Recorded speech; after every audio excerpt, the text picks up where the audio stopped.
नमस्कार दोस्तों।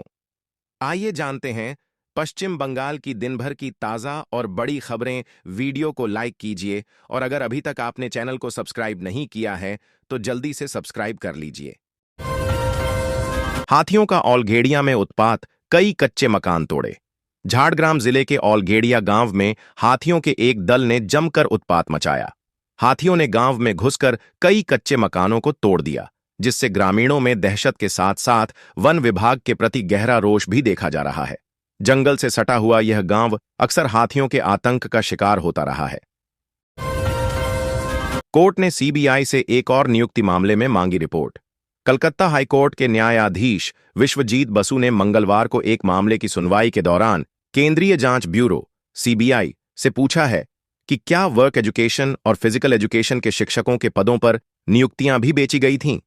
जिस प्रकार कक्षा 9 से 10 और 11 से 12 में शिक्षकों की नियुक्ति में धांधली और नौकरियों को बेचने के आरोप सामने आए हैं। सबसे अधिक उपस्थिति वाले विधायक होंगे सम्मानित।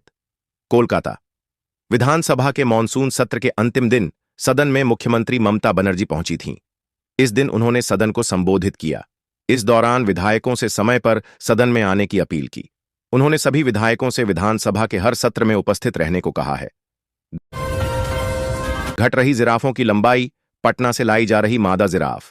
कोलकाता अलीपुर चिड़ियाघर में सबसे लंबे जानवर जिराफों की शान अब संकट में है। परिवार के सदस्यों के बीच प्रजनन अब आनुवांशिक विचलन के कारण इनकी लंबाई कम हो रही है। संकट के समाधान के लिए पटना से अलग नस्ल के जिराफ लाकर अलीपुर चिड़ियाघर में प्रजनन कराया जाएगा। अलीपुर में फिलहाल 9 जिराफ हैं, जिनमें 3 नर और 6 मादा हैं। इनका परिवार धीरे धीरे बढ़ रहा है। मुख्यमंत्री के दीघा दौरे को लेकर प्रशासन की तैयारी हुई तेज। हल्दिया इस वर्ष दीघा में नवनिर्मित जगन्नाथ मंदिर में पहली बार रथ यात्रा निकाली जाएगी। रथ यात्रा को लेकर मुख्यमंत्री ममता बनर्जी दीघा जाएंगी। उनके दौरे को लेकर पुलिस व प्रशासन ने तैयारी और तेज कर दी है। जगन्नाथ मंदिर की रथ यात्रा के दौरान सुरक्षा व्यवस्था को लेकर प्रशासन विशेष रूप से ध्यान दे रहा है। थर्मोकोल व प्लास्टिक की होगी रिसाइकलिंग। कोलकाता नगर निगम केएमसी ने ठोस कचरा प्रबंधन के क्षेत्र में एक नई पहल करते हुए पर्यावरण संरक्षण की दिशा में बड़ा कदम उठाया है। मंगलवार को मेयर व राज्य के शहरी विकास मंत्री फिरहाद हकीम ने ढापा डंपिंग ग्राउंड में 3 अत्याधुनिक कचरा प्रसंस्करण प्लांटों का उद्घाटन किया। ममता की लिखी पुस्तकों को स्कूलों में अनिवार्य बनाना, हिटलर शाही, सुकांत। मुख्यमंत्री ममता बनर्जी की लिखी पुस्तकों को स्कूलों में अनिवार्य बनाने के कदम की दक्षिण दिनाजपुर से सांसद और राज्य भाजपा अध्यक्ष सुकांत मजूमदार ने तीखी आलोचना की। उन्होंने इसे हिटलर शाही का उदाहरण बताया है। सुकांत मजूमदार ने कहा, यह हिटलर शाही का उदाहरण है। हिटलर ऐसे ही काम जर्मनी में करता था। तालाब भरकर निर्माण किया तो तोड़ देंगे, सीएम। मुख्यमंत्री ममता बनर्जी ने मंगलवार को विधानसभा में तालाबों के संरक्षण को लेकर कड़ी चेतावनी दी। मुख्यमंत्री ने कहा, अगर जलाशयों को भरकर अवैध निर्माण किया गया तो उसे तोड़ दिया जाएगा। ममता ने कहा कि पर्यावरण के साथ कोई समझौता नहीं किया जा सकता। शिक्षक नियुक्ति घोटाला, ईडी मामले में कल्याणमय को मिली जमानत। कलकत्ता हाईकोर्ट ने पश्चिम बंगाल मध्य शिक्षा परिषद के पूर्व चेयरमैन कल्याणमय गंगोपाध्याय को शिक्षा विभाग में नियुक्ति भ्रष्टाचार से जुड़े प्रवर्तन निदेशालय ईडी के मामले में जमानत दे दी है। हाईकोर्ट की न्यायमूर्ति शुभ्रा घोष ने मंगलवार को उनकी जमानत याचिका मंजूर की। बस में व्यापारी के बैग से हुई 3 लाख के गहनों की चोरी। हुगली के चंडीतला से बड़ा बाजार आ रहे एक व्यापारी के बैग से बस में सफर के दौरान 3 लाख रुपये से अधिक के हीरा जड़ित सोने के गहनों पर हाथ साफ कर लिया गया। यह घटना कलाकार स्ट्रीट इलाके में हुई। पीड़ित व्यापारी की शिकायत पर पोस्ता थाने में मामला दर्ज किया गया, जिसके बाद लाल बाजार के वॉच सेक्शन की टीम ने नीतू परमार नामक एक महिला को गिरफ्तार कर लिया है। निलंबन के खिलाफ भाजपा विधायकों का विस में धरना। स्पीकर ने भाजपा के 4 विधायकों को सोमवार को किया था निलंबित। कोलकाता विधानसभा के मॉनसून सत्र में पार्टी के 4 सदस्यों के निलंबन के खिलाफ विपक्षी भाजपा विधायकों ने मंगलवार को सत्र के अंतिम दिन सदन परिसर में धरना दिया। भाजपा विधायकों ने हाथों में तख्तियां लेकर धरना दिया। भाजपा शासित राज्यों में बांग्ला भाषी लोगों को किया जा रहा प्रताड़ित, सीएम। कोलकाता मुख्यमंत्री ममता बनर्जी ने मंगलवार को कहा कि बांग्ला भाषी प्रवासी मजदूरों को भाजपा शासित राज्यों में प्रताड़ित किया जा रहा है। उन्हें बांग्लादेशी कहा जा रहा है। श्रमिकों को परेशान किया जा रहा है। सीएम ने कहा कि उन्हें इस संबंध में कई महीनों से शिकायतें मिल रही हैं। डीवीसी ने राज्य को बिना बताए छोड़ा पानी। कोलकाता।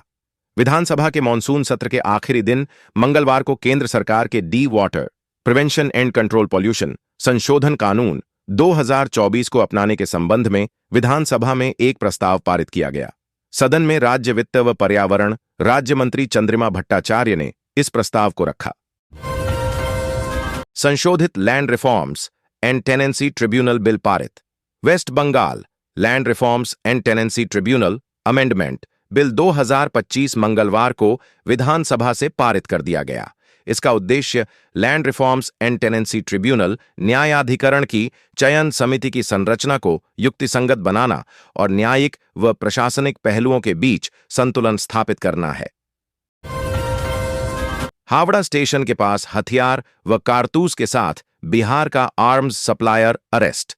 पश्चिम बंगाल पुलिस की special task force STF team ने गुप्त जानकारी के आधार पर हावड़ा स्टेशन के पास से हथियार व कारतूस के साथ बिहार के आर्म्स सप्लायर को गिरफ्तार किया है। पकड़े गए आरोपी का नाम मोहम्मद मेहताब 36 बताया गया है। वह बिहार के भागलपुर जिले के सुल्तानगंज प्रखंड के अकबरनगर इलाके का निवासी है। सिलिकॉन वैली में टीसीएस ऑफिस कैंपस को मंजूरी। कोलकाता। मुख्यमंत्री ममता बनर्जी ने मंगलवार को सोशल मीडिया एक्स के माध्यम से दावा किया है कि बंगाल ग्लोबल बिजनेस समिट के बाद में बंगाल में निवेशकों की संख्या बढ़ी है। यहां आईटी सेक्टर में निवेश के लिए कई कंपनियों ने इच्छा जाहिर की है। त्रिवेणी स्टेशन के पास फ्लाईओवर निर्माण की तैयारी शुरू। हुगली। त्रिवेणी क्षेत्र में लगातार बढ़ते ट्रैफिक जाम से निजात दिलाने के लिए त्रिवेणी स्टेशन के पास एक बहुप्रतीक्षित फ्लाईओवर के निर्माण की प्रक्रिया शुरू कर दी गई है। इसी क्रम में प्रस्तावित स्थल पर एक संयुक्त निरीक्षण किया गया। राज्य मंत्री सबीना यास्मीन आईसीयू में। मालदा जिले के मोथाबारी विधानसभा क्षेत्र से विधायक और उत्तर बंगाल विकास, जलमार्ग और सिंचाई विभाग की राज्य मंत्री सबीना यास्मीन की तबीयत अचानक बिगड़ गई है। उन्हें गंभीर हालत में मालदा मेडिकल कॉलेज अस्पताल के आईसीयू में भर्ती कराया गया है। इमरजेंसी से पहले ही अघोषित आपातकाल जैसे हालात थे। पार्थ घोष। अब तक भारत में 3 बार आपातकाल इमरजेंसी लागू हो चुका है। वर्ष 1962, 1971 तथा 1975 में भारतीय संविधान के अनुच्छेद 352 के अंतर्गत राष्ट्रीय आपातकाल लगाया गया था। 25 जून 1975 को देश में इंदिरा गांधी के प्रधानमंत्रित्व काल में विवादास्पद परिस्थितियों में आंतरिक गड़बड़ी के आधार पर आपातकाल लागू किया गया। स्वर्णरेखा नदी में नहाने गई छात्रा डूबी, लापता। खड़गपुर। झाड़ग्राम जिले के गोपी बल्लभपुर इलाके में स्वर्णरेखा नदी के जगन्नाथ घाट पर स्नान करते समय एक छात्र शुभजीत खामरी 15 नदी में डूबकर लापता हो गया। वह कुर्चामोड़ इलाके का निवासी और 9वीं कक्षा का छात्र है। वहीं नदी में डूब रहे एक अन्य बच्चे को ग्रामीणों ने सुरक्षित बाहर निकाल लिया।